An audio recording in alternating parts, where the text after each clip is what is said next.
to aspire, to prosper, it's all good.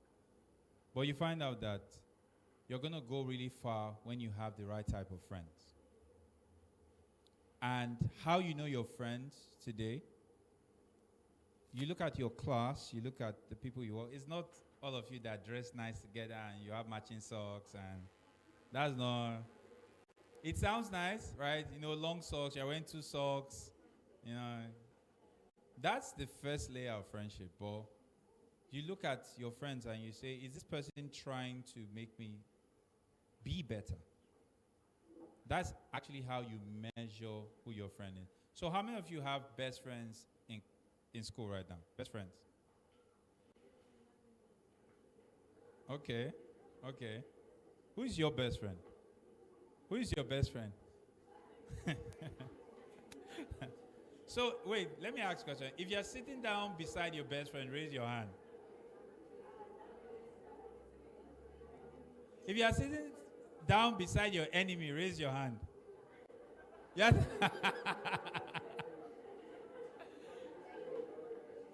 Okay, so I want to let's have fun, right? Let's do something really fun, right? Adura, where's Adura?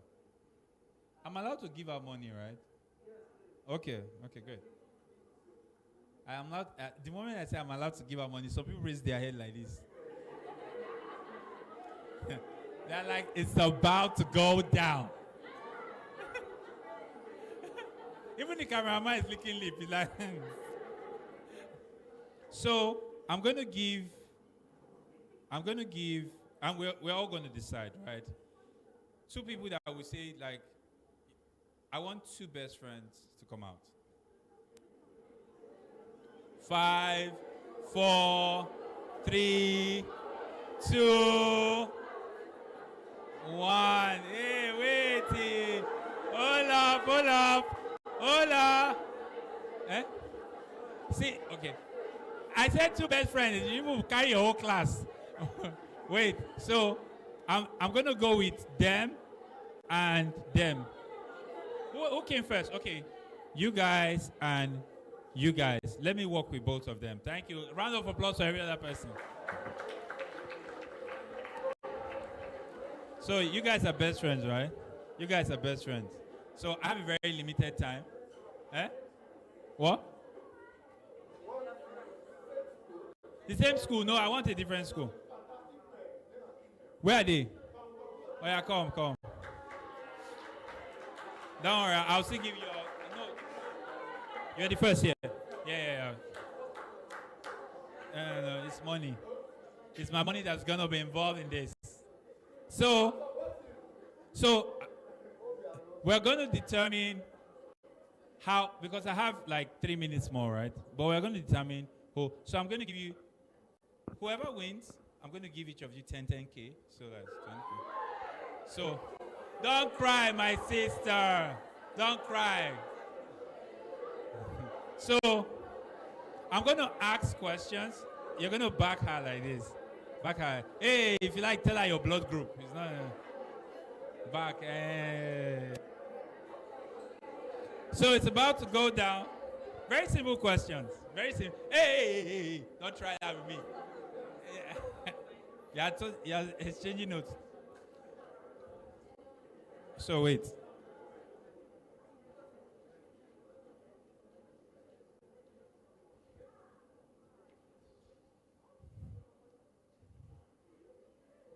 What's her name?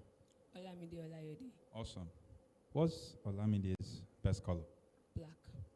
A round of applause for her.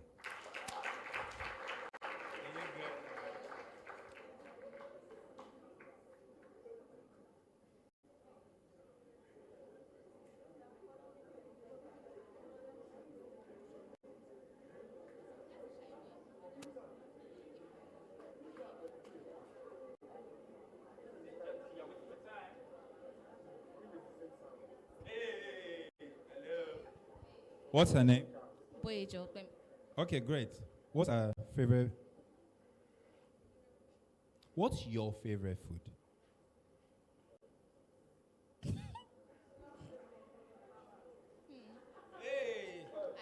have one. Hey, you already said Indomie, you tried. A round of applause for her. So, stand there. You don't know whether they will get their own. Come.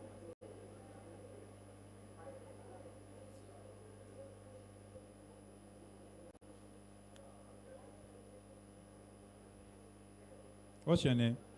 Blessing Harry. Lesson. Lesson, what's your favorite subject?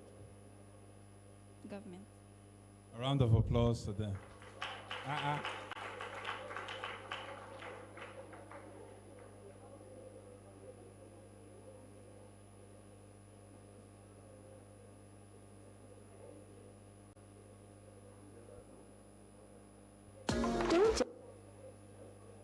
Okay. What's her name? Blessing Harry. Okay, what's your name? Silas Jeremiah. What's your favorite sport? I don't have. A round of applause to them. So the winners of this mini, oh yeah, wait. Obviously, they got 2 over 2. They got 1 over 2.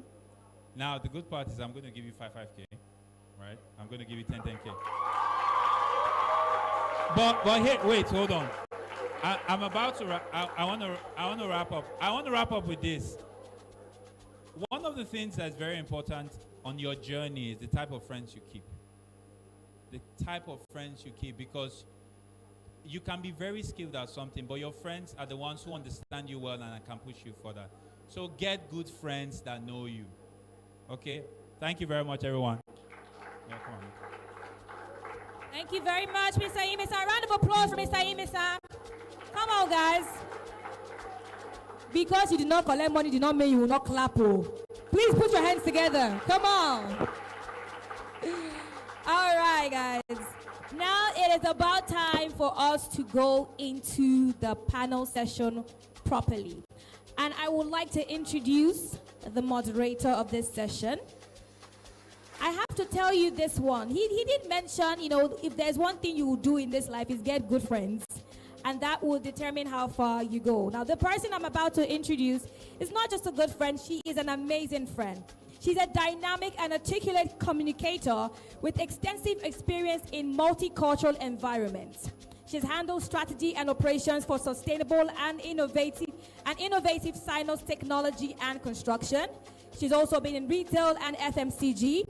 She has handled international trade advisory for Business France. She is multilingual. She speaks French. She speaks basic Mandarin. Of course, she speaks English. She speaks Igbo as well. And she is an amazing all-round communicator. And of course, she has been handling and encouraging you guys and having a good time with you guys from the beginning of this seminar. Please make some noise.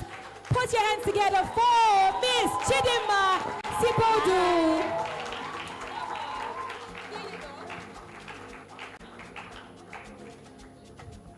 Hi everyone, good to see you again. Okay, so we've listened to our wonderful set of panelists, and I would like to invite them to come over. Since we just finished enjoying the last talk from Mr. Eyimi-san Abusomwan, would you like to please come up? Hello.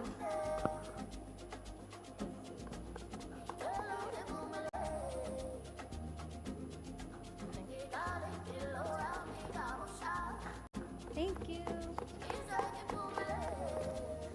Okay, I would like to have Mr. Chibuna Obuna.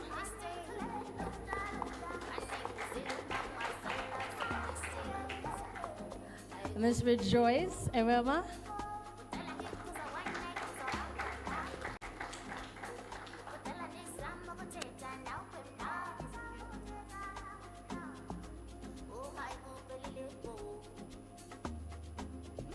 We're getting full already.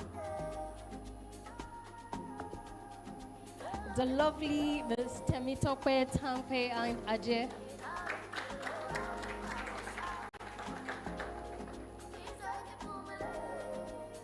And Mr. Isaiah Alfred.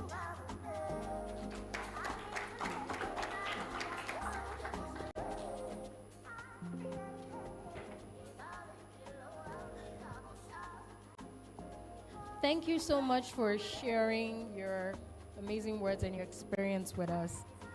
We learned so much so far. So far, so good. Um, we were learning about being able to push through. Now, I had already heard about this is for you, ma'am. Now, earlier, Mr. Chibuna had told us about pressure from the family, and you spoke about bullies. So I want to ask a bit more. What advice would you give for students dealing with that peer pressure? Students dealing with the peer pressure.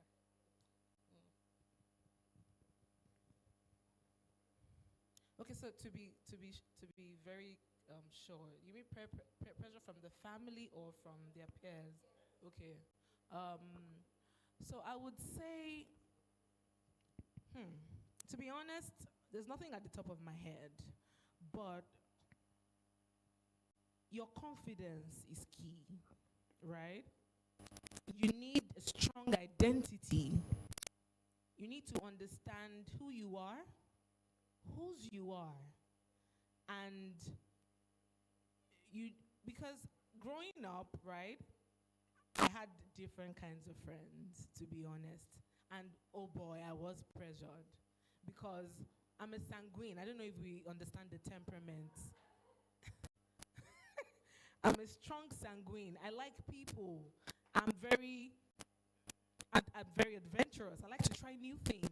So I just see my friend doing something, and the next line of action is for me to try it. But I promise you that because Mr. A got away with it, does not mean that you will get away with it. Because your friend is doing it and it seems cool, does not mean that it will be easy for you. I don't know how, this is a thing, but I hear that the secondary school students that do drugs, I hear it. Sure, yeah. Hard drugs, though. I'm not talking weed or whatnot. That's not the way to go. You need to understand that you're on a journey. There's somewhere you're going, and your life has to be an example for others to follow. It might not seem like the cool thing now, but I promise you in a couple of years, you would look back and be grateful for the decisions that you're making now. Like I said, I have different kinds of friends, and growing up, I have friends that were into drugs. And when I mean drugs, I mean the hard drugs. And I'm saying this here because you're young ones, and you need to learn from the mistakes of others.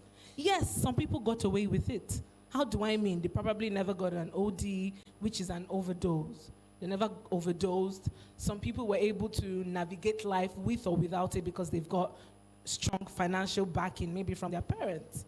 But I also know a lot of people that have gone broke by the virtue of taking drugs. I know a lot of people that have died from taking drugs. Aside drugs, the choices that you make. So let's leave drugs now. The lifestyle that you live. It's very important that you stay grounded in yourself. You stay rooted. Have an identity in Christ. Christ is your identity. Then it means nobody can tell you what you're not. Imagine me coming up to you and saying, no, this is the cool thing now. You have to try it to belong. Why do you feel pressure to belong? I know who I am. I know that I'm a superstar. I know that I'm going somewhere to happen. I know that my life, I'm a leader. People watch me and I follow. You don't follow trends. You're the trend setter. And the earlier you start to realize that you set trends that, your community, your family, and people around you will be grateful for, the better for you. So I think that's about it.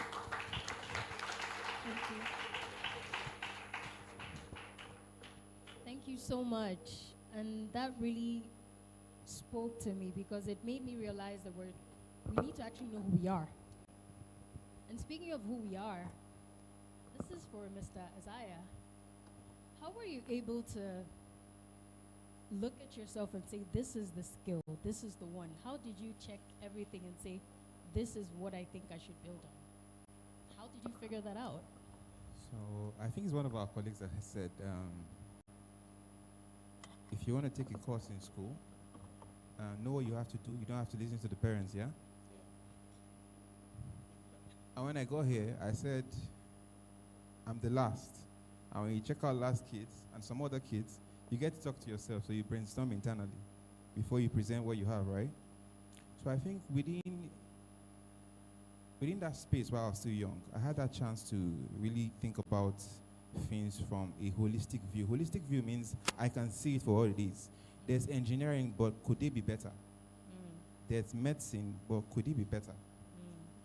If I could play video games right now and we know that we could remove the cartridge and clean it and put it back and it will work, this is to say that if I'm a doctor in the next 20 years, I might be extinct in the next 10 years afterwards. So robotics will come in. So I think from a young age, let me just say this. They've been talking about Christ, and I'll say there's the Christ consciousness, and there's the world consciousness. The world consciousness means failure can make me think I can do great, but Christ consciousness makes me understand that I have a treasure that can make me do better. So at a young age, I had that, let me just say, I had that privilege. And each and every one of us has that same privilege because we have that consciousness to know what we want to do. So I think that helped me scale. Thank you so much. Okay. That's really like bringing, okay. Yes, please. Sorry, can you hear us at the back? It's low. Can you hear us?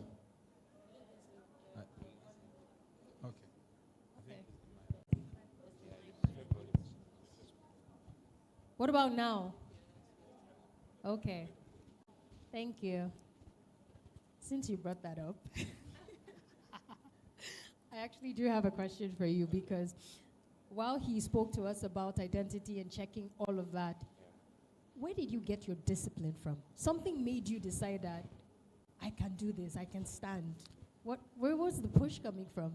Okay, when it comes to where I got my discipline from, I would say from my family, right? Especially from my mom. Well, my parents, okay, so they were disciplinarians. There was no question of if you do something bad and then your mom will excuse you and then maybe daddy will punish you. Both of them will come together as a team and deal with you, right? So there was no favoritism at all. Yeah, but then, like my brother here said, consciousness.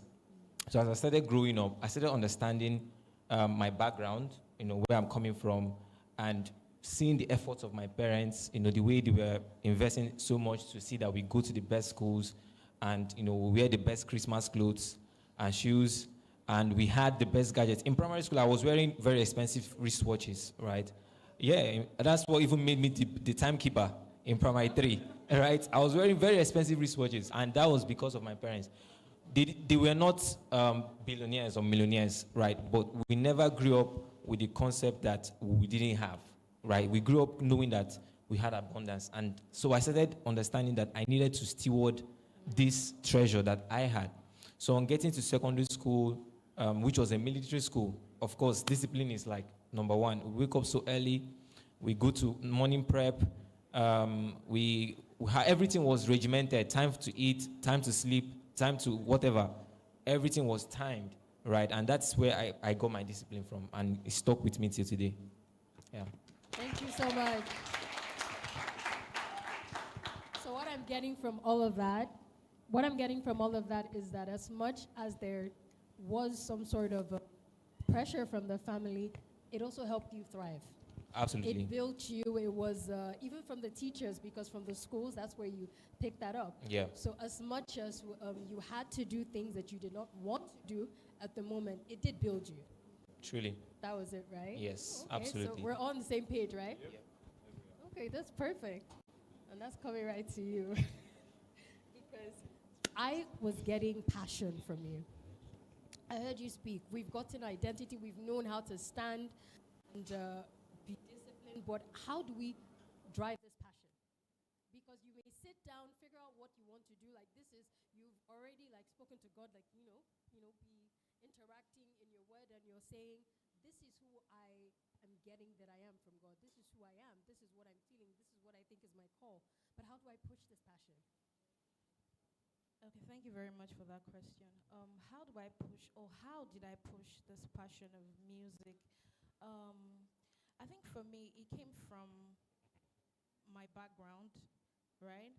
I came from a very humble background. If you know what humble is, I came from a very humble background, and much later when I realized that music was something that, I wanted to take seriously. I knew that what actually pushed or gave me that courage, one, of course, God. I knew it was a call. And then secondly, I knew where I was coming from. I didn't have the best things. I didn't have, you understand, I didn't have all of those things that, people had when they were growing up, younger people or my age mates had at the time. So that gave me the courage to push. And one thing about passion is passion does what it must. Once it's in your heart, you will go for it. You go for it. It doesn't matter where you're coming from. It does not matter your background. It doesn't matter your experiences. It doesn't even matter whether your friend is doing better than you are. But as long as you have that passion for that thing, you will go for it with everything that you have. My background was one thing that actually pushed me. I wanted to be better. I wanted to be a better singer. And it wasn't just, oh, I can sing. I can stand, by the grace of God, stand in global stages. I can't do that. I went, after I finished, I went to Muson. I studied there, briefly, because I wanted to, it was just beyond the talent. I wanted to get more experience and knowledge about what I do, so that when I speak to people about it, or when I do what I do, they can see that it's just beyond you just singing. You know what you're doing. Right. So, yeah.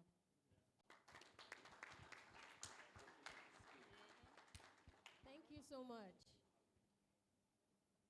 Thank you so much, because all I really heard in everything you said now was intentional practice. Not just having people push you around and tell you this is, as much as they're going to discipline you, you have to be very intentional and say that I'm going to do this.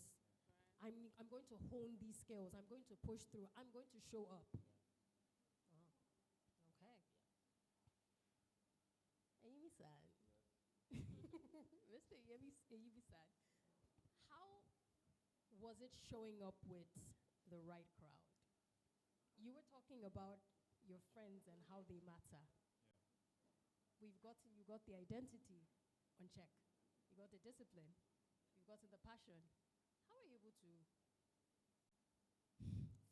these friends? Because sometimes it's very hard to filter your friends. You moved with some people, and you've said that we've grown together. There's this blind loyalty sometimes. Yeah. Yeah. But then when you have this goal and this, this mission where you're going to, how were you able to filter these friends without?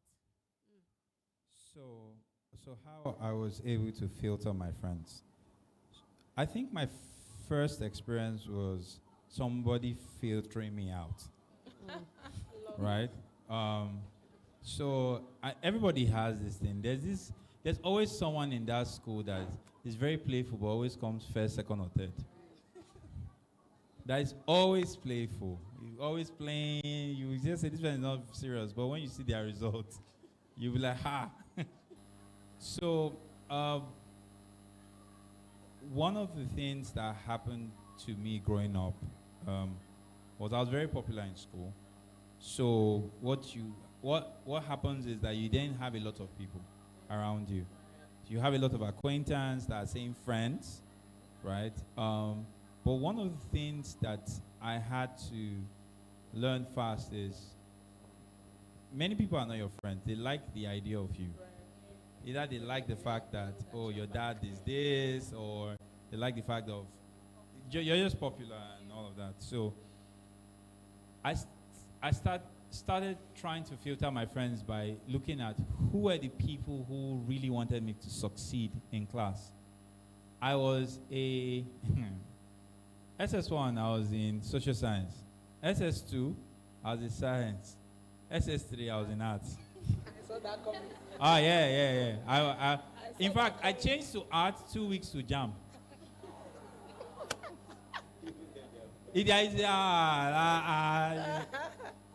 My mock, you write mock in school before you then.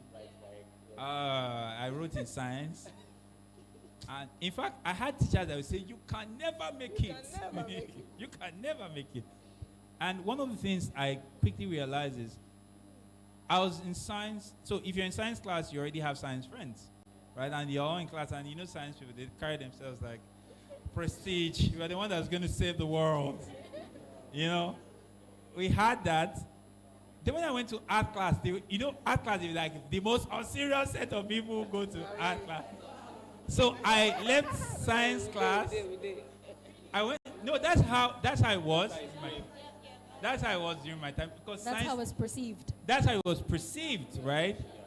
So when I got to art class, obviously, the first set of people that left me were my science friends, except 3 people. Just imagine having over 50 friends, then it boils down to only 3 people. Only 3 people will leave the science class and come and check on me during break.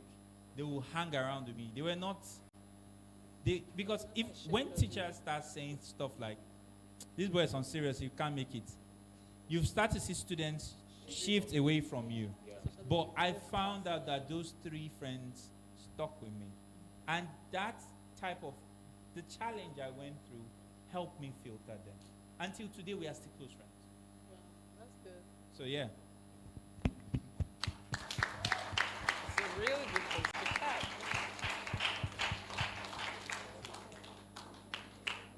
So now that we've been talking about the arts people and now you're trying to perceive us, please, where are my creatives? We have creatives in this hall, right? Yes. These are my people. Look at my creatives here, self. Please, oh. It's not how it works in the real world. It was perception. It was just perception. It doesn't mean that that's really the case. Sometimes when you're building something, like if you're a tailor, when they cut it always looks like chaos until it's done. Until it's done. And that was what was also happening for you. Yeah. It probably looked chaotic until it was all Oh, done. it's very chaotic. Very chaotic. Okay, so we've heard about what went on during, high school, and now I want to talk about beyond it. Okay. We spoke about arts. I see that we have a vast array of panelists right here. We have different scenes here. Can we hear a bit out of entrepreneurship? Because you're into, Isaiah, can you pick it up, please? Can you remind us what you're into? Tech and entrepreneurship. Mm-hmm. Tech and entrepreneur. So please. Enough tech. Mm-hmm. Yeah. Sorry, I want to remind everyone what we're into so we can follow. Rejoice, please, can you tell us? So that we can follow while I ask these questions. Music. Someone like Okay. Arts, Music. yeah. And you are? Real estate and energy. Real estate and energy and Entertainment. I don't know if you heard their bios, but clearly they are all thriving. The reason we started talking about the others was to see how they started thriving. Let's now know. How did you enter? How did you make that jump? I have finished school. I've learned this little. Okay, even if I messed up after I finished school, like you gave us an example, Shibona, of how hard it was. You went from here to here. You showed us the chaos. So how do we get into this directly? I'm thinking about this now. For those who are inspired already, what would you say is the next move? So can you give it to us, Arts, since we just finished talking about Arts? Okay, so I would briefly say how I got into entertainment and how you can do the same. Like I said earlier, I had no idea that I wanted to be an actor. I just knew that I had the confidence. You could be very confident, very outgoing, and still not have it figured out. A friend of mine, whilst I was in radio and TV was the first line of action for me because I got into radio in my 3rd year, like I said, and I knew it without, skipping a heartbeat that this was what I wanted to do. Because I'm like, nobody just talk. Oh yeah, no, maybe they talk. So I knew it was that easy for me. But then a friend of mine said one day that he was going for an audition. And I'm like, okay, let's go. Just let me know. And that was it. And he sent me the address, and I went for the audition. And my first audition ever, I got a call back. And when I went for the callback, I didn't get the job, obviously. But it was just from one audition to another, from one audition to another. And once you start going for auditions, you start to meet people. You start to bag one job. That job, they recommend you for another. And before you know it, And that's how it is. And just so I'm clear, I've been doing this since 2015. And I didn't get, my biggest job so far was in 2023. Exactly, that's a wow moment. I've been acting since 2015. If I got the big roles, it's probably a small project that wouldn't go as far. And if I got small roles, it's from big projects. So one thing, it don't be. And that was it. You know, no, I never did Waka Pass, by the way. It would always be a speaking role, but one thing, I will talk, I will show, but No, that's it. no. Never. You know, but that was it. But I stayed through knowing fully well that I didn't know how. And that's the thing. I don't know where my confidence comes from. Some people think it's maybe because sanguines, that's one of our traits. We're very optimistic. We see the best in every situation. So I don't know if it's a God thing or it's a sanguine thing, but I'll still give it to God at the end of the day because God made me a sanguine, right? I knew it like I knew my name that this was it, regardless of what happened. And guess what? This is where I would say this. I wish I had explored my other talents earlier on in life. Because as an actor, that cannot be your only source of income. Hunger go wound you. You understand Pidgin, Abi? Hunger go do it. It go wound you because starting off as an actor, I'm up my time, okay. Starting off as an actor, a lot of people would offer you peanuts because they feel I'm giving you the platform, you're going to be on TV. You're going to be popular. Nobody you want popular. Because if you don't take it, someone is willing to do it for free. But it's important that you work on your skill, make sure you are undeniable, and then there's something that can sustain you whilst you're on that journey. In my family, we're very handy. We make hair. I knew how to sew from childhood, but I never explored it because I came from a very good background. I was never hungry. I never knew what it meant to hustle. It was until I finished university that it dawned on me. Because life then, life became different. My dad had so much money growing up, but that's why they say you never despise days of humble beginnings. Because you're a certain way now doesn't mean that's how it will be for life. Rich people have become poor. Poor people have become rich.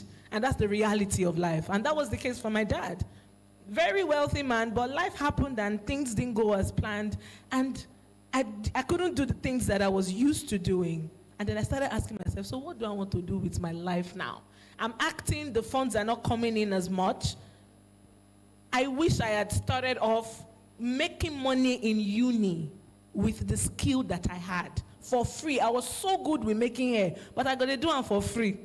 I do it on free at will. So it wasn't like I was even so passionate about doing it for my friends. No, I wasn't.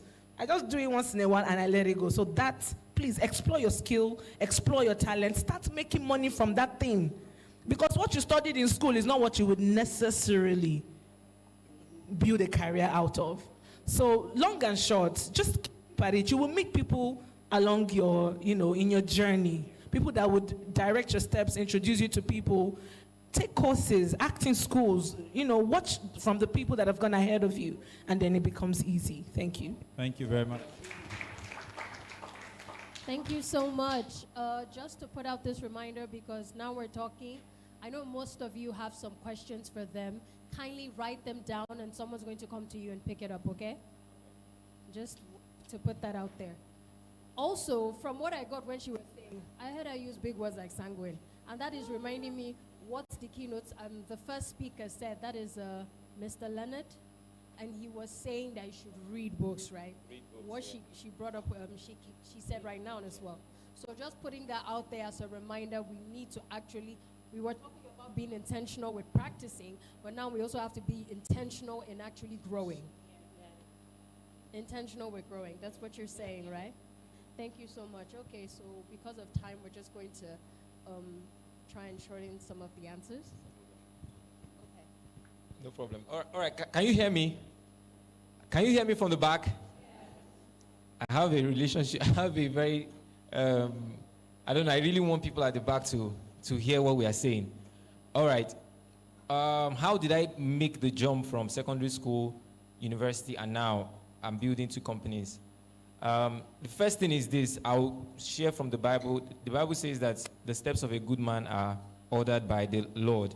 So what you have to do is that another Bible passage says, in the heart, man plans his way, but the Lord is the one that directs his steps. All right? So you might have the plan. I studied chemical engineering at university. You might have the plans to do this and that. Many of my friends then were like, oh, let's go work for Shell or work with Oando, all these oil companies. I got a scholarship with Shell, but I never worked with Shell. Right? So what I'm trying to say is this. When you, from secondary school to university, be flexible, be open-minded. One thing is to explore your interests, just like what she said. Explore your interests, explore your talents. Try to see how you can make money from your skills and talents. You know, looking back now, if I was to go back to year one, right, from secondary school, year one, I will start learning how to sell. In fact, I will start selling cars from year one. I'm always telling my friends, I wish I started selling cars and houses in year one. Yes. Year one. I wish I started selling cars and houses in year one. And maybe this is a tip for someone.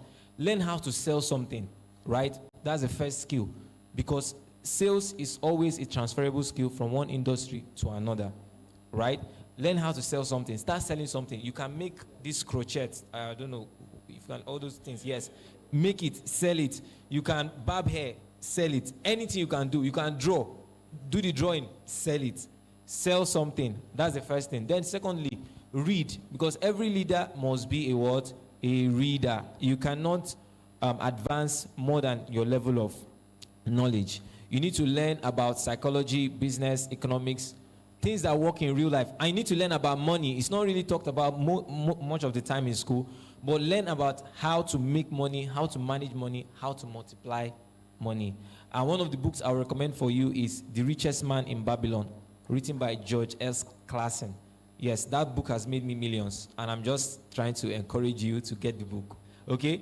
So if you're in secondary school, if you want to become a billionaire, it is now. If you want to become a millionaire, it is now. Right? You have to start thinking like one to become that. So whatever you want to become in life, you have to start thinking about it now. And you have to start reading the books that will help you to get there. All right? So I will allow other panelists to speak. Okay. Thank you. Round of applause for him. Rejoice, just before you speak, we told them to write some questions. Yeah. I would like them to really continue with that, and I would like you to, we're going to take a 3-minute break while they come back and while you guys are writing your questions, okay, panelists, take some pictures. Okay? We're going to come back and ask questions in 3 minutes, guys, okay? So start thinking of your questions for everyone here, okay?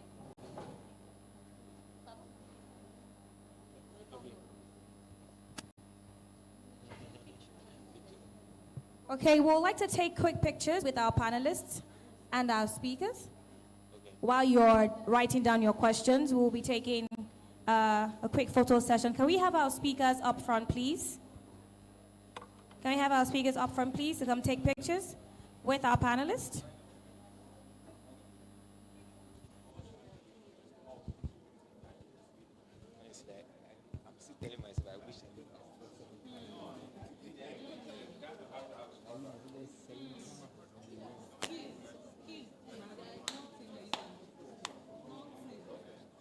Please take down your questions as we take the pictures. Please come.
Are we good?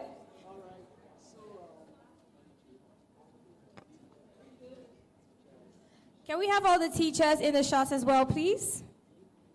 Can we have all the teachers from the schools, please come forward and join the pictures?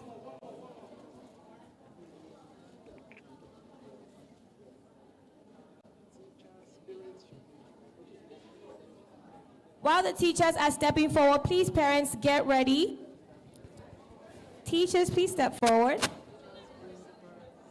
Principals, teachers, headmasters, administrators, please step forward. So everyone remember your questions, okay? Do not forget your questions, students.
Can we have parents as well? Please step forward.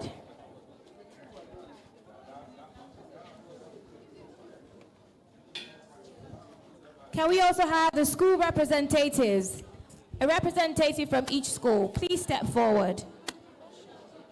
Representatives from each school, please step forward. A student representative from each school, please step forward. Okay, student reps.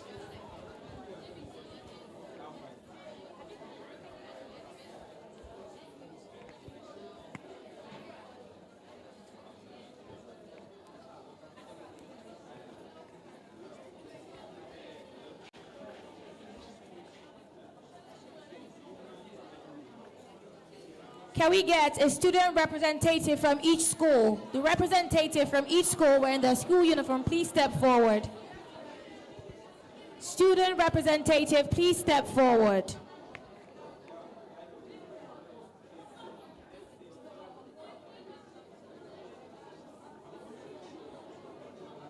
The student representative for each school, please step forward.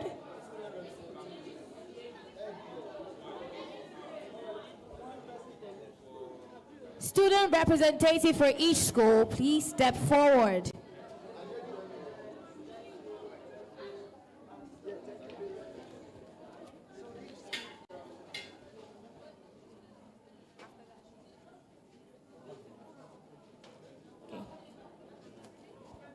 Okay, step forward and join them now.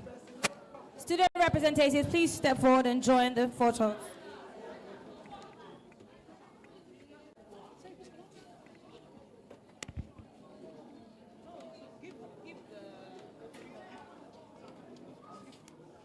Please make sure you are still taking down your questions. We will pick up right after the photographs.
Are we back on track?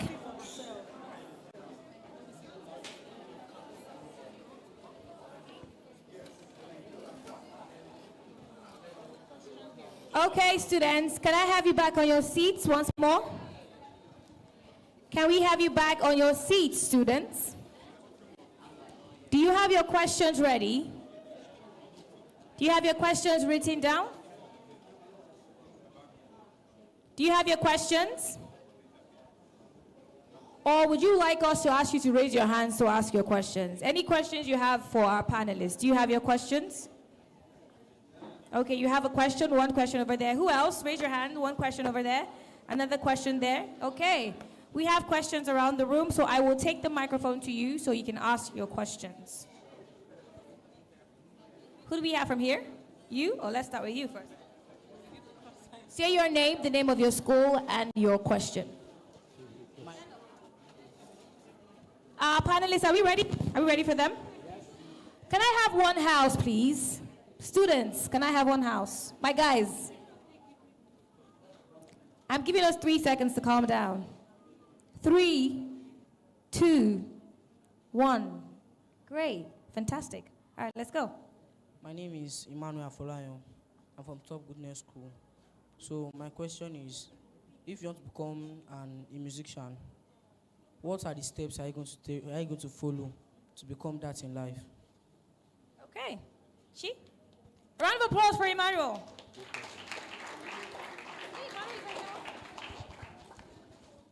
Sorry, what's your name again? Emmanuel. Do you sing or you play an instrument? You sing.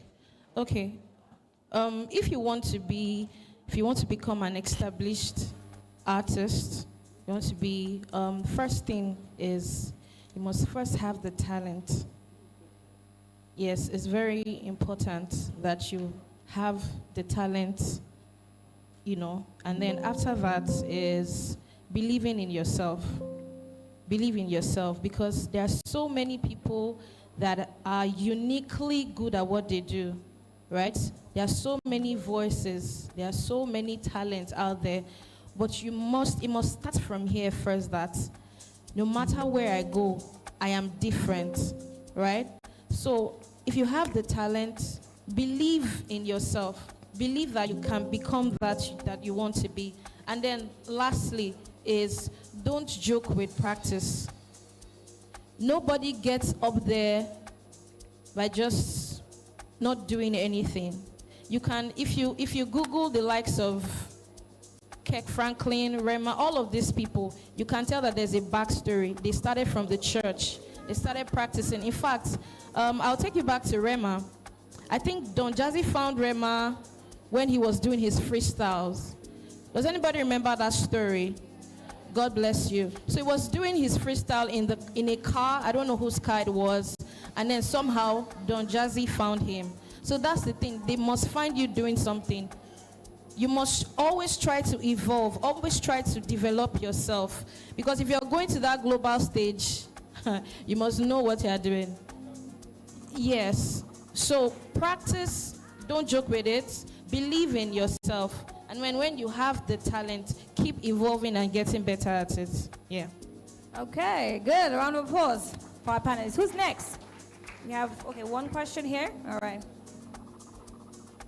Your name, your school, and your question. My name is Jennifer Solomon. So my question is, how do you balance your Christian life with your social life? Because it shows that the sociality of students is taking most parts of their time. How do you balance your Christian? Okay. Which of our panelists should answer that question? How do you balance your Christian life and your social life? I think I would like to answer that. Okay, I'm almost tempted to say praise the Lord now. Okay, praise the Lord. So I'll use an example of myself when I was in secondary school. So I was in SS3, I was the president of Fellowship of Christian Students, right? And my predecessors were in the Fellowship of Christian Students, right? My predecessors were more like, I'll say, you know how you have priests and popes, right? But when I became president, when I became president of the fellowship, I wanted to be myself, right? I told my colleagues then that I was not going to pretend to be like my predecessors. I'm just going to be myself. But the first thing is this: your identity first. You're a child of God. That's the number one thing. Every other thing comes after that. Okay? Your identity as a child of God is number one, because that is the anchor of everything you do in life. Okay? Now, your social life, maybe interacting with friends, making friends, going out, meeting people, all these different kind of things, right? You have to balance it from your identity first. Okay? You will not do anything that is against your Christian values as a child of God. All right? Anything that will go against your Christian values, whether it is popular or trendy, it is not good. Right? So call a spade, right? And do not compromise. Okay? While I was Fellowship of Christian Students president, it didn't stop me from, we even organized like social events in the church where we did dance, music, rap, comedy, all these things. What I'm trying to say is that you can enjoy your youth in God. You can enjoy your youthful age in Christ. You don't have to socialize outside of Christ. Okay? You don't have to feel that you have to socialize outside of Christ to feel that, okay, now I'm a social person. All right? So root your identity in Christ, and anything that will be against your Christian values, you reject it. Okay? Thank you. Thank you so much. I feel like that already answered some other questions that I had here about calling. How to know, and that is also telling me that because you spoke about the Christian values, because it's still going to come back to who made you. Yeah. And that would be the person to give you your calling. So I'm answering that person as well. Okay. Thank you. Final question, just so that we get... Can you read from the one you speak on the calling. Just briefly, the person that asked the question on calling. All right. So calling, you will know your calling by the things that keep coming back to you. Right? The ideas in your head that will never go away. Okay? The ideas in your head that will keep coming to you. Things that come to you naturally, and things that, whether you forget them or you do some other thing, they will keep knocking at your heart. Right? And that is how you get to know. But you get to know that, first of all, by the help of the Holy Spirit. The Holy Spirit is the one who will guide you in the path of life, because he's the one that teaches us all things, right? He's the one that teaches us all things. So the Holy Spirit is the one that will teach you your calling and show you the path that you should go. Yes. Thank you so much. Okay, this is actually coming to either of you. And this person was asking, how do you balance your academic performance and your business? Okay, for the person, because the person is into crochet and they want to know how to balance. How to balance? Academic and business. Because, we're talking about, for example, crochet, right? Yeah. And, please, 2 minutes. Academics and... Yes, because you would have to work, business. Oh, so you okay. need to work, but you need to take your exams. How do you balance that? So I will tell you what I didn't do, because mine wasn't really balanced. Well, what I would say is this, knowledge is key, right? And one of the things you should look out for is, the biggest mistake I made earlier in life or building. So I made my first 1 million when I was 19, and I was in 100 level. And I was in.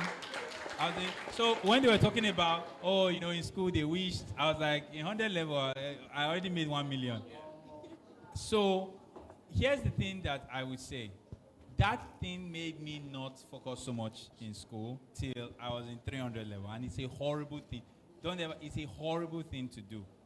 So what you need to do is, while building a business or while building or practicing, checking out your skills, you need to stay accountable to people that are actually like have friends like him in school that are very focused, right? And follow through with them. That's the best way to balance it, right? So as you push business, you have good accountabilities like him that will help you focus on what you need to do. That's what I would say. Okay. Thank you so much. Isaiah, would you like to add something before we round up? On that, was that Sure. all right? All right, cool. So the only thing that you have, let me just say, the only thing that you have personally is your mind. Nobody can take that away from you. True or false? True or false? If you go to the prison, the only thing you have is your mind. So for me, school, there's a cheat code. School has a cheat code, but life does not have a cheat code. So if you ask me how to balance it, if you know the cheat code for academics, you're good to go. But when it comes to the other aspect, you just need to look on God. Does that make sense? Awesome. Thank you so much. Okay, so what is going to happen now is we're going on a brief interlude, and you guys will be able to ask them the questions directly, okay? Just you have a few minutes to come and actually ask them directly.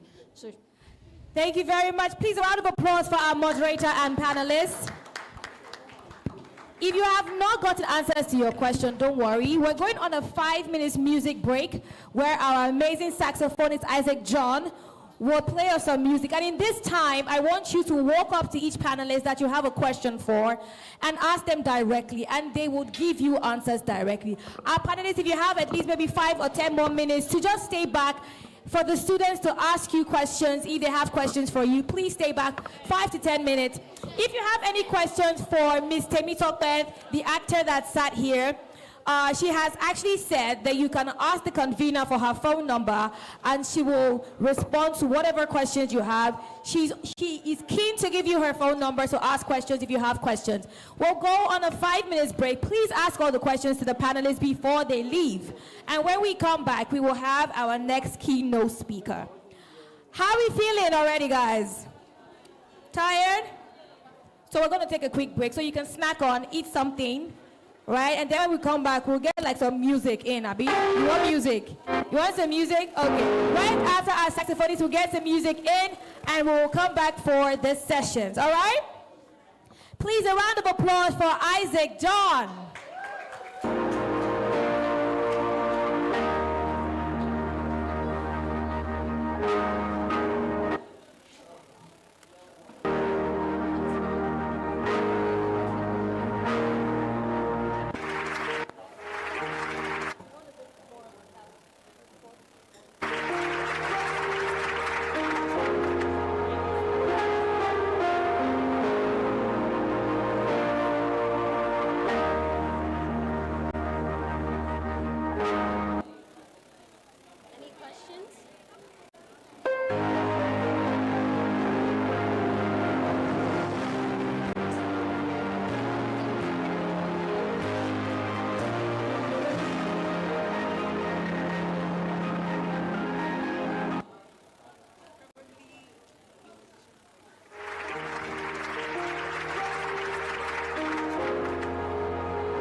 Hi, good afternoon once again, everyone.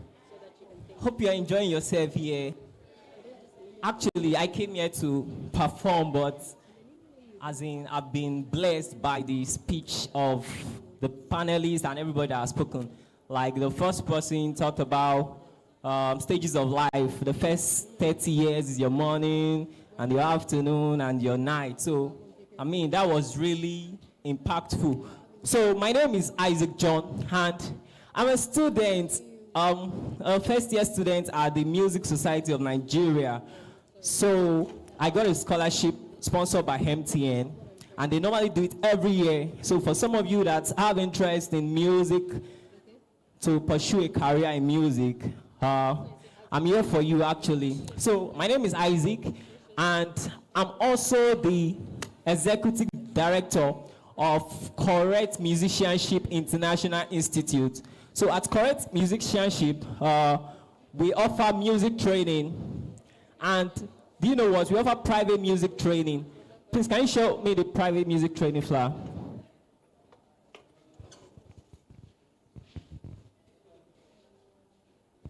Okay.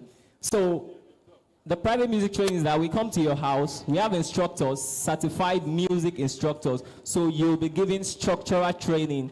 So we come to your house and you pick instruments of your choice, either guitar, piano, or voice training. So you can see private music training 2026. So the courses we offer, we offer voice, piano or keyboard, guitar, violin, clarinet, saxophone, trumpet, drums, talking drum, music theory, etc. So, and what do you get from our training? You get solid foundational skill on your instrument, voice or music theory. You also get preparation for professional music exams. Like one of the panelists said, she's an alumni of the Music Society of Nigeria. So she said, in order to stand out in the global stage, you need to have education on that, your career path. So professional music exam will prepare you for MUSON exams and ABRSM and the likes. So these are some of our instructors. Then we also prepare you for concerts at intervals of the year. We have opportunity for you to showcase what you have learned. Then these are some of our instructors, just some. We have many of them. So that's me on top there. Then can you go to the top performing student of the week? So at Correct Musicianship, every week we give award of recognition to the top performing students. These are students that practiced every day during the week. They practice, and during the class they show exceptional ability. They show that they've really worked during the week. And so by the time the instructor mark them, the top scorers, the 3 top scorers among all our students, they are being recognized. Can you show the flyer, top performing students of the week?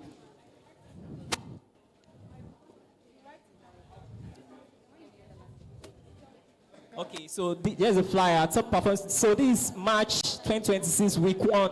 This is just the past week. So these are some of the top performing students. We have a piano and 2 guitar students. Week score of 81.1, 89%, and 86%, and the likes. We also give strict badges. When you practice consistently for 7 days, you get a strict badge, 7 days strict badge. You can show the strict badge. They also have 14 days like that. This keeps you motivated. Just like, how many of you know Duolingo? Duolingo. So Duolingo does stuff like this, whereby they give you strict badge for practicing. So at Correct Musicianship, we also do this. So thank you very much. You can write down the number. The first number there is the WhatsApp line, while the one under is the call line. So you can just write it down for more inquiry. Thank you very much. You're such an amazing audience.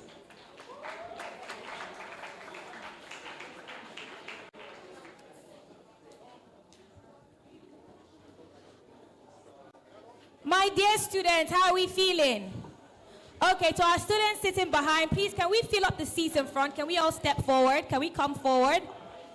I know that I have a few pending questions I have not answered. I will still answer them. I will still take questions. Please, for the students still in the room, please move forward. Can you come forward? Students sitting behind, come forward. If you are wearing green and yellow, come forward. Let me just call your color now. If there's green on your uniform, if there's yellow on your uniform, come forward. Come fill up the seats in front.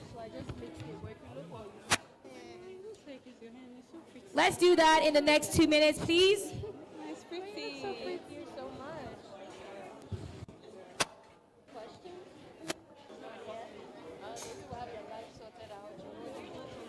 Are we stepping forward?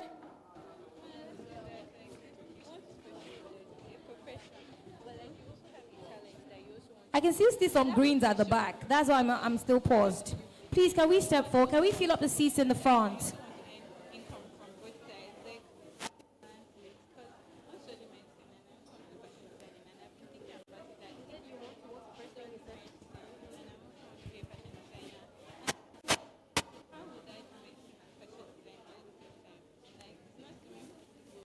Can we fill up the seats in the front? Okay.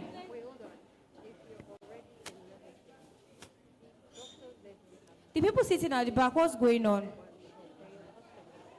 Are they coming back? Okay. Okay. All right. We're about to move to our next keynote, but I will need us settled in. That's the point. I need us settled in before we move to our next keynote. Mr. Adura. Do we still have students coming back in? So we need them to settle in before we can move into our next keynote.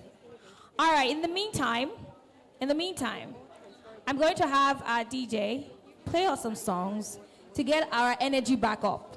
Do we want that? Do we want some songs? Okay. Our man on the wheel of steel, please, can you play us something to get my students' energy back up? Please. I'd like to get my students bubbly again.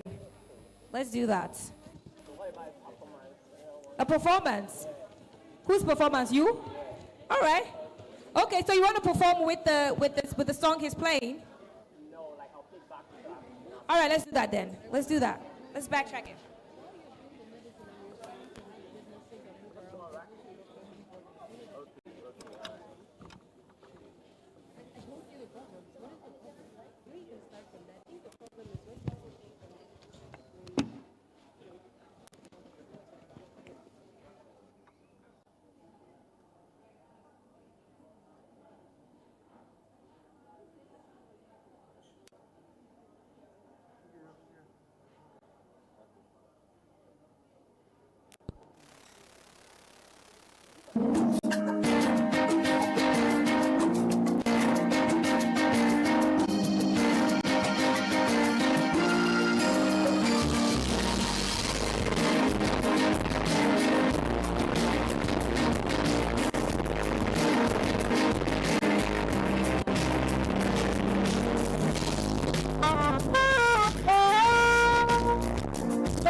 Can we have all students settled on their seats, please?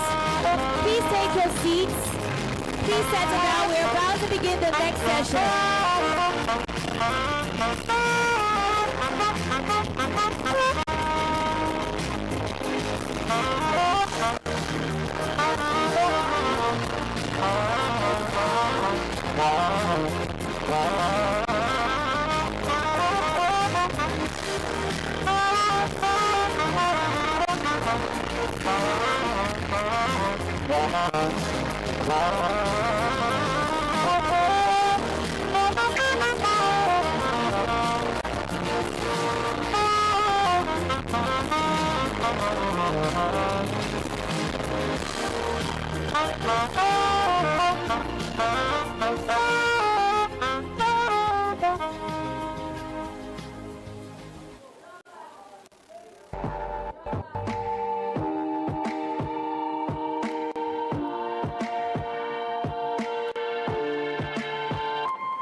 Can we have the seats taken out so we can have our next keynote speaker? Is there someone?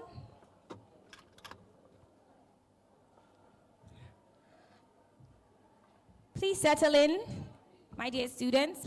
Please fill up the seats in front. Feel free to come forward, sit in front. Take up the seats in front.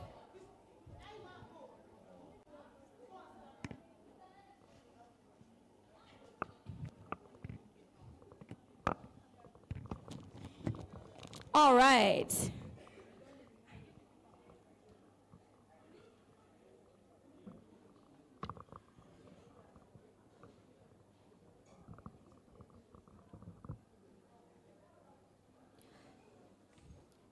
I just want to check in with this audience. I want to know if these people are still my people. Are you still my people? You guys have slept, too. Are you still my people? Are you still my people? Leaders! You have forgotten. You're not my people anymore. Let me sit down and see if people will remember. Have we forgotten?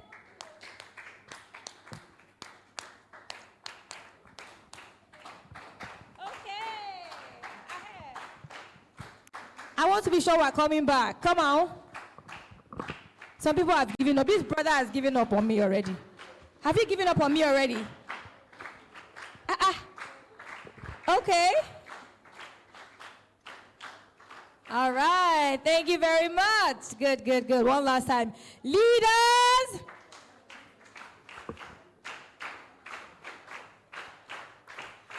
Great. Thank you very much. You have tried. You have tried. It is now time for us to go into our next keynote speech. Now, it's important for us to know that high school education is not just about passing exams. At least we have heard that much from our panelists today. It's about discovering who you are, what you're good at, and the future that you are building. And now, we will hear from our next keynote speaker.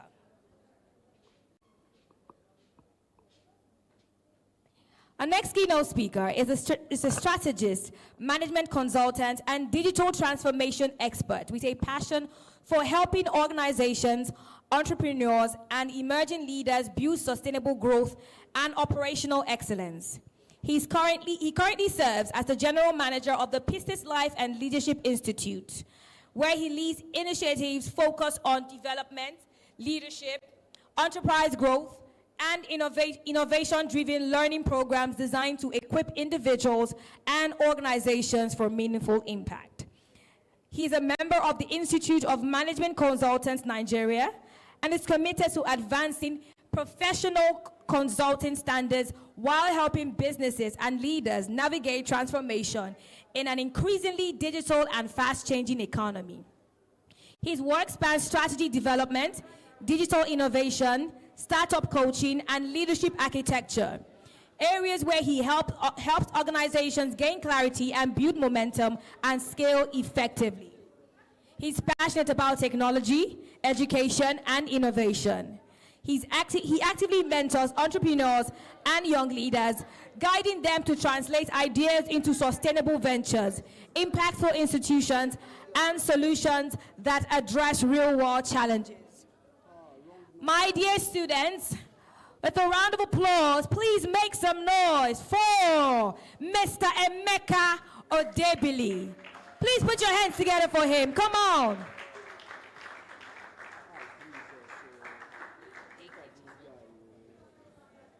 Good afternoon. Good afternoon. If you want to go. All right. I noticed that they were introducing me and I was not seeing myself on the screen. So, for the benefit of next time, it's Odebili, not Odebili, so that in case you choose to check for me online, you don't spell the wrong name. To make it easy, forget all the English they spoke about me. The first thing you need to know is that I went to university and I did not finish. So, not like I went to university and I chose to fail, but I went to university and when I was done, the university lost all my results from first year to final year. So, I spent 10 years without a degree certificate simply because they couldn't find it and they didn't know what to do about it. What that should let you know is that in life, as much as they tell you, read, develop energy in your passion, build your skill, learn sales, one of the things you should prepare your mind for is that whatever life throws at you, be willing to adapt. Does that make sense? What did I say? Willing to adapt. I'm distracted. Can I be helped?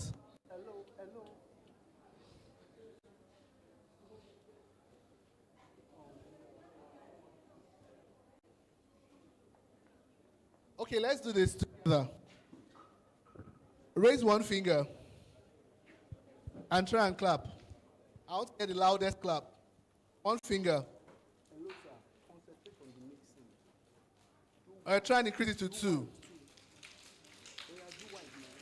I can't hear the loudest one. Can we try 3? Okay, who can do 4? Or let's do 5. Do you know what just happened? Your efforts are not complete till you've done everything. Do you understand? When we did 1, it wasn't loud enough, but there was an effort. When we did, we got louder. When we did 3, it got louder. Until you've done all, don't assume that you've done enough. Does that make sense? The first job I got when I left school, the person I was working for, it was a photo studio. So the person I was working for told me that he can't pay me what I'm worth because I don't have a certificate. So particularly, I was being paid 12,000 naira as a photographer, a videographer, a graphic designer, and an event cover person. And the 12K, if they were paying it, it would have made sense. But at the end of the month, they will pay me 6K and tell me that they don't even have enough money to pay the full salary. Now, it would have made a lot of sense, and I'll tell myself, okay, there's a job, but I cannot stay idle. So I kept working, and I decided that if they can't pay me my salary simply because they're not earning enough, why don't I create something that will help them earn more?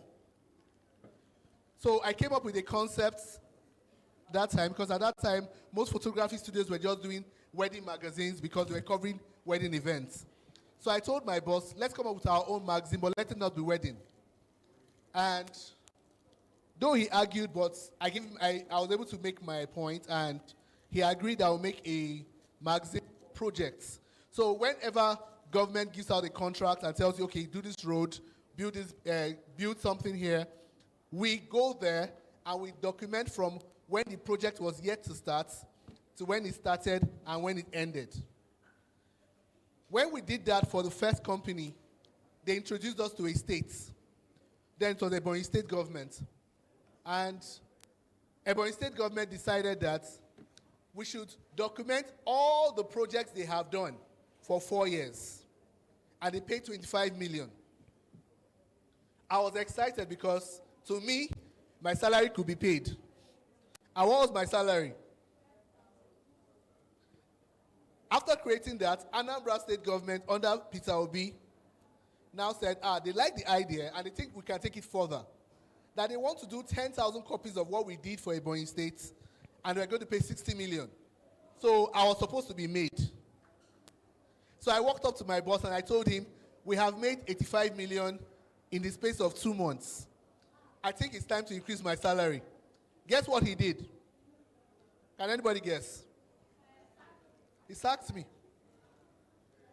That I didn't have the right to ask for increase. But the 85 million was my idea. But the beauty for me was that it wasn't just my idea, it became something I owned. So at the end of the day, when I left and I moved on to other things, all his staff left with me. And I was still that same guy that didn't have a degree. And I started doing my own thing, covering my own events, taking my own documentaries. Over the years, between when school disappointed me and now, I've been able to create 3 companies. I've gotten that degree. Clap for me, I tried. I've gotten that degree, but not just the degree. In the period of waiting, I got over 120 certifications that connect to leadership, enterprise development, digital skills, and that's why I can be managing the institution I'm managing today. I studied microbiology, but today I'm training people that own businesses and are creating their empires, simply because I didn't let the school's disappointment become my story. Does that make sense? So, school failed, but school was not the determinant of life. Because that you went to a university, or you even finish your WAEC, you get straight A's, you went to a university, you got a first class, does not guarantee that you're going to succeed in life. So the power of succeeding in life is connected to how much resilient and adaptable you become. Don't let any failure be your announcement. That you today does not mean that you are a failure.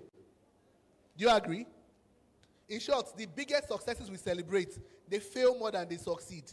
Why? Because they keep trying till they get it. So don't give up on yourself because it's not working today. Don't give up on yourself because one situation didn't pan out the way you wanted it. Sit down and tell yourself what is the truth and what is the basics you are going to carry on. Because at the end of the day, whether you become an entrepreneur that owns a big company or you become an employee to a bigger organization, your success story is how much resilient and adaptable you are. Some people met COVID and their companies folded up. Some people met economic recessions and their companies went down. Do you understand? Not all of them were able to come back, but some came back. So it tells you something. That you are working in a bank today does not mean that your future is made. Even if you are the general manager of the bank can fold. But when those negative situations happen, what story do you tell yourself? The story you tell yourself is, whatever is happening is not who I am. Who I am is a success. Success is not because you succeeded. Success is because you have positioned your mind that nothing will be able to bring you down. To tell you how bad it was, when I found out that my results were missing, I tried to commit suicide. I took overdose of drugs, and I thought I was going to die. But I was angry when I woke up. Because the plan was not to wake up. So when I woke up, I now knew that God had a bigger plan. Do you understand? Some people have gotten into marriages. After parental pressure, you must marry. They finally get married, and something goes wrong. Right? Does it stop them from being who they were? No. If I should ask you now, looking at me, who are you? You are not your name. One, you are not your gender. You are a total embodiment of all the things you've chosen to learn over time. And guess what? Everybody will tell you every great leader is a reader. Don't go and look for the book only. Read people's lives. Do you understand? I don't know how to read books. I'm leaking my secret to you now. Don't cast me. I don't know how to read books. If you put me in a room and tell me that I must read to pass, you are in trouble. The only way I pass exams is sitting down in the class. Once I sit down and hear the lecturer, I'll get an A. But tell me to pick a book and struggle. I was diagnosed early that I had dyslexia. So I struggle with letters. The painful part is that the way I struggle with letters is in reading them. But if I'm walking on the road and I see an error on a billboard from afar, I'll point it. Do you understand? That's my kind of person. But what I told myself was every story I hear and everybody I see, I must learn. So I call myself a sponge. Because as long as knowledge is around me, I gather the knowledge up and I wait for the day I need to squeeze it out. And when I squeeze it out, you would think I created it. I'm an only child. So I'm not a firstborn. I'm not a lastborn. I'm in between. I don't have siblings. My mother raised me to become a first daughter. My dad raised me to become his first son. So I had to learn everything. I can braid hair. I can cook. I can do house maintenance. I can do everything a guy is supposed to do in the house. Till today, I'm the one that prepares the food my children take to school. It's because it is who I am. Do you understand? There is nowhere it is written that this is how it should be, that's how it should be. It's who I chose to become. So at the end of the day, when I ask you who you are, it's your choice. Who you have gathered, who you have learned, who you have read, who you have been inspired by, is your choice.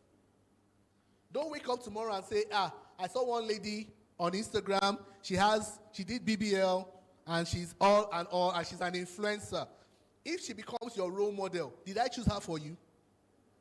You chose her for yourself. And if you choose to mirror her parts and it goes down the drain, whose decision was it? It was your decision. So when I now ask you who you are, that decision is part of who you became. Do you understand? So in making your decisions around life, one of the things you need to ask yourself is, in the next 5 years, in the next 10 years, what will my life be like? What will people say about me? Imagine me in 2004 deciding that 10 years from 2004, I was going to be seen as that guy that did not have a degree and did not have a life. I won't be here today. But guess what? 10 years after 2004, when the degree was missing, I still had not gotten the results. But after 10 years, I got an interview with CBN. And CBN took me out of 3,200 people without a degree. And they told me that the reason was because they noticed that I had been learning.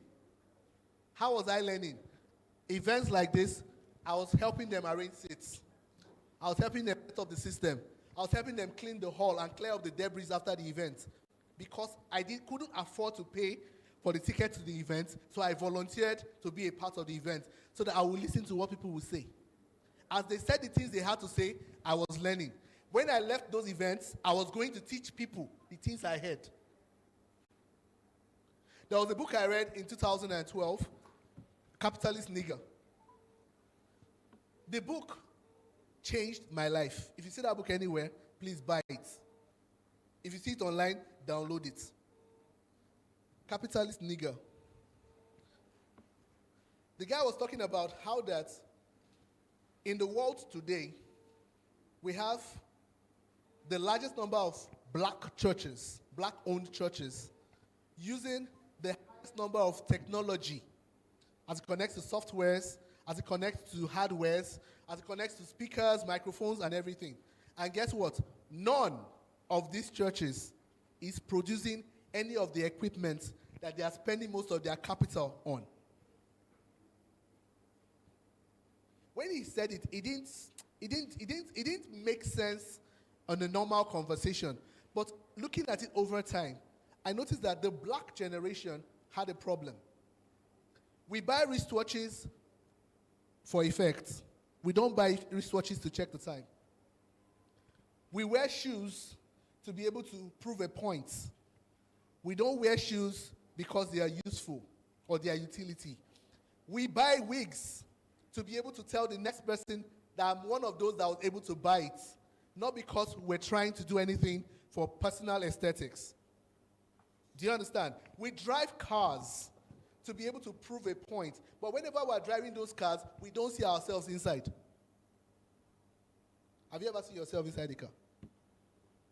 That you are sitting down inside the car, then you are now outside the car looking at yourself inside the car. Have you ever tried it? The truth is that once you are inside the car, it's only people outside that will see you. And guess what? The way they see you is the way they see the guy in the other car. The same way they see the other person in the keke. So it doesn't give you anything as it connects to status and placement. Because you can move from one destination to the other. The only time it will become a disadvantage to you is that the car breaks down and you come down and open the bonnet. That's when they will see you. If you like, be in a Lamborghini, move from point A to point B. If they don't see you, they do not see you. They may know in their heads that you are the owner of the Lamborghini. This particular color is owned by this person, this person, this person. But it does not add anything to your life. So at the end of the day, who you are becoming is clear-cut about standards. What standards are you giving yourself? I will ask a question. How many of you, your parents promised you a gift if you come first? How many? How many of them fulfilled that promise after you came first? Do you see what just happened? Very few of you. Now, after getting the gift, did it motivate you to come first again? It did. After not getting the gift, did it motivate you to still try? Some of you said no. I agree. Those of you that said yes, I agree. My father promised me bicycle from nursery 3 till GSS 3, until today I don't know how to ride bicycle because with all the first I came, I didn't see the bicycle. And I will always assume that it's when the result comes out, they will forget the promise. But the truth is, there's no exam in the world I have gotten involved in that I failed. No exam.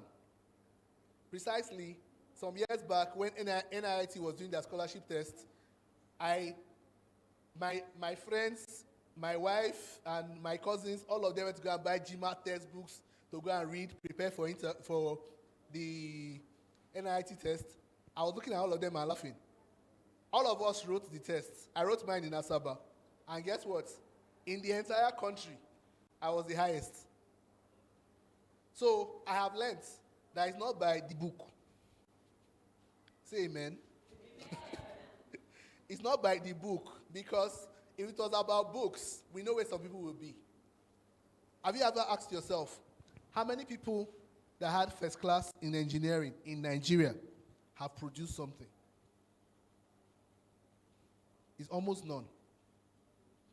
How many people in Nigeria that had first class in computer science are unicorns today? None. How many people in Nigeria that had first class in education own a school? Almost none. How many people in Nigeria that had first class in accounting own a bank? Almost none.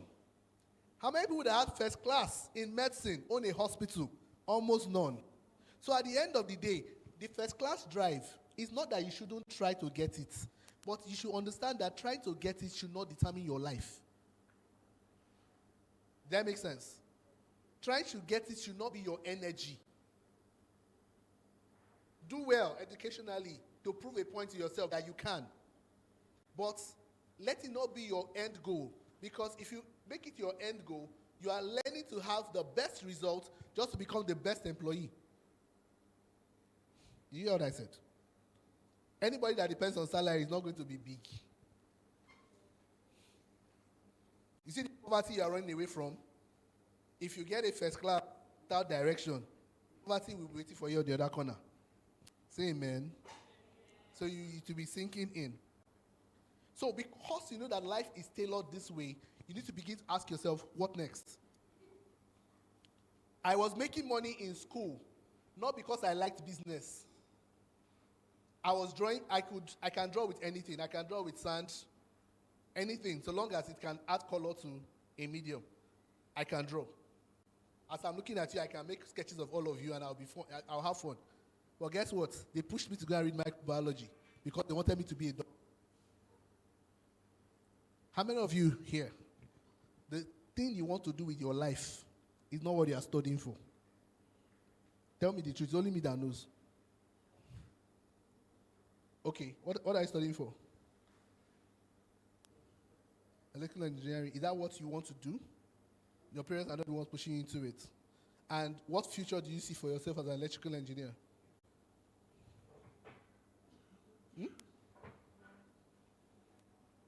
What do you want to create? I'm not asking you where do you want to work. What do you want to create? Cars that have not been created yet, or they have already been created. So you're going to become an employee in an electric car making company.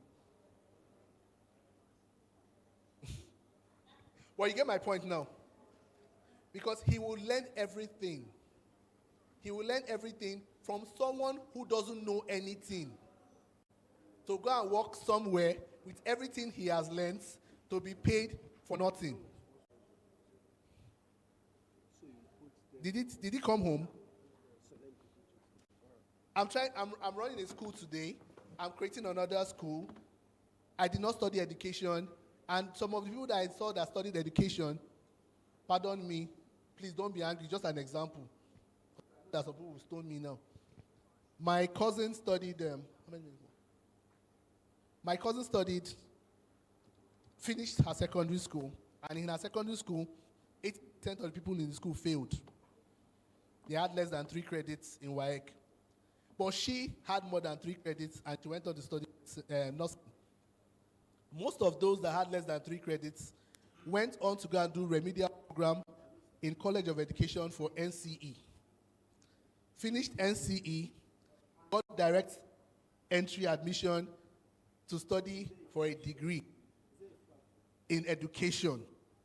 And finished studying for that degree in education, and today, majority of them are the senior teachers, head of departments, and some school heads in Delta State. Question is, what are they going to teach you that they did not pass? I don't know if I asked the question correctly. What are they going to teach you with what they did not pass? Yes. There's nothing. He says I'm holding this mic now. 90% of all you people are going to take home is not what I said. It's who I am.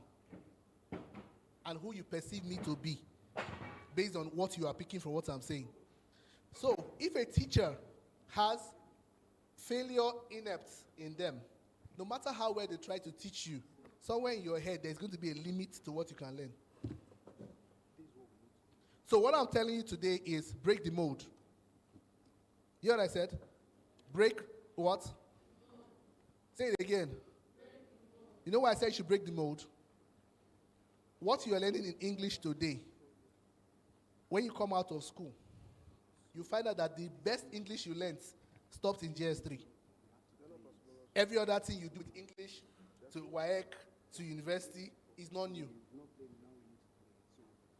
What you are doing with mathematics today, the basic mathematics you learned to primary 6, is actually where you will use it in life too.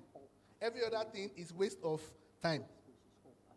I'm not telling you not to pass in class. So what I'm telling you is learn life. Be a student of learning. Be a product of learning. Everywhere you find yourself, choose to learn and choose to learn the right things. Learn from people who are succeeding. Don't learn from the wrong examples. Money making is not success. When I was young, there was a man in this Lagos that had big boutiques and everything in Lagos. In Delta State, anytime he came back for holidays, he was dashed then 50 naira was the highest currency. He will staple two together and spray over 30 million to people on the streets. He will kill cows and feed the community. Today, he's in prison. Guess what? Almost everybody that did what he was doing with him then, because he was very popular. I don't want to call his name for national peace. Almost everybody that did it with him, all the things they created have collapsed and they have died. So having money is not a determination of success. But in your success, money will follow. All you need to do is make sure it is right.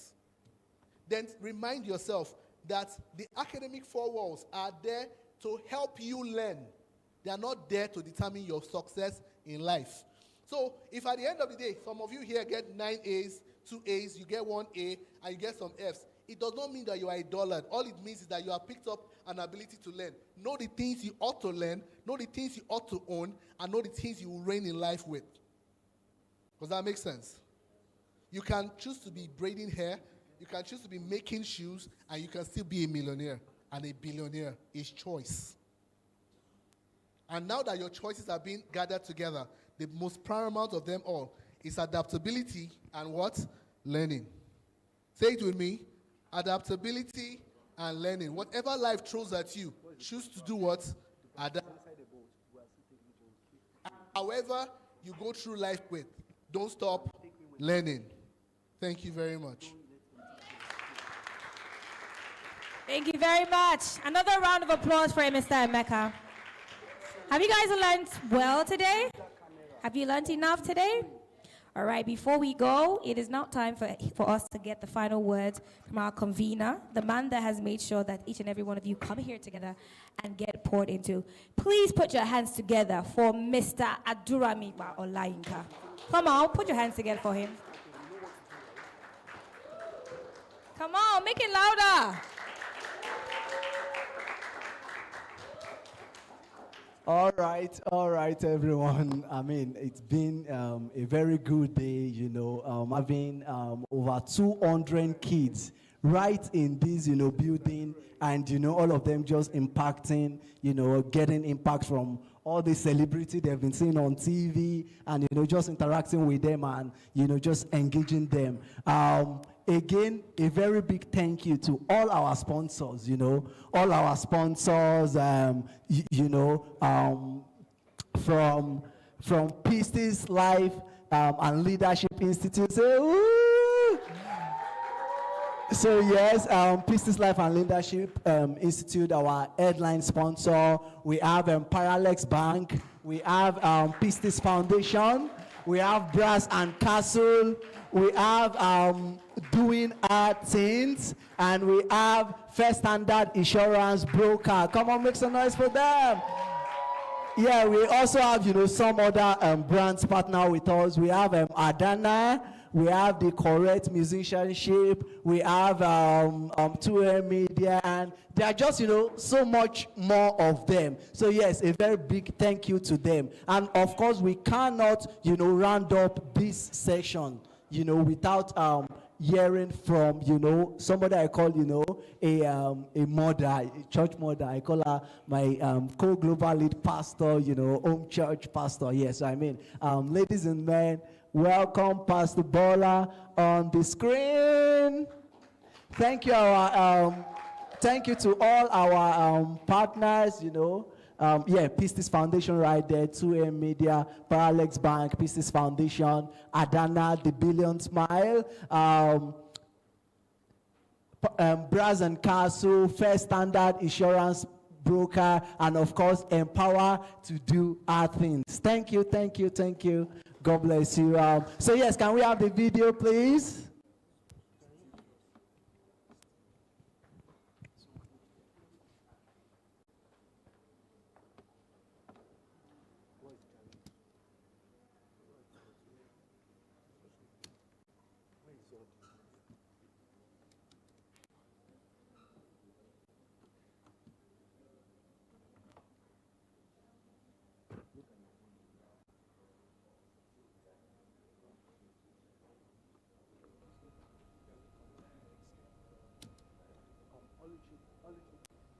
So just a thank you, ma'am, for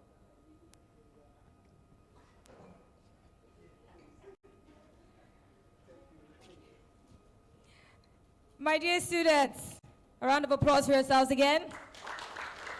And of course, a big thank you to our Pastor Bola Akinlabi for the prayers, for the word, for everything. Today has been amazing. Each and every one of you have been impacted. And we are proud to say that the next generation will be thriving even beyond high school. Now, if there's one thing you need to know and keep in mind, is that success is not an accident. It's a combination of discipline and courage. And you have to make sure that you put in the work, right? And if there's one important thing I want each and every one of you to leave here with, it's three things, please. It is clarity, confidence, and courage. I need you to be clear on your future and your purpose. You need to have confidence in what you can do and what you plan to do. And of course, you have to have the courage to pursue your dreams. And I'm pretty sure that each and every one of you will shine and thrive even beyond high school. Amen. A round of applause for yourselves once again. My name is Oluchi Harrison, and it has been a blast taking you through the second edition of Thriving Through High School, beyond and through high school. Till I see you on the next one. Enjoy the rest of your day. Bye, guys. Take care of yourself.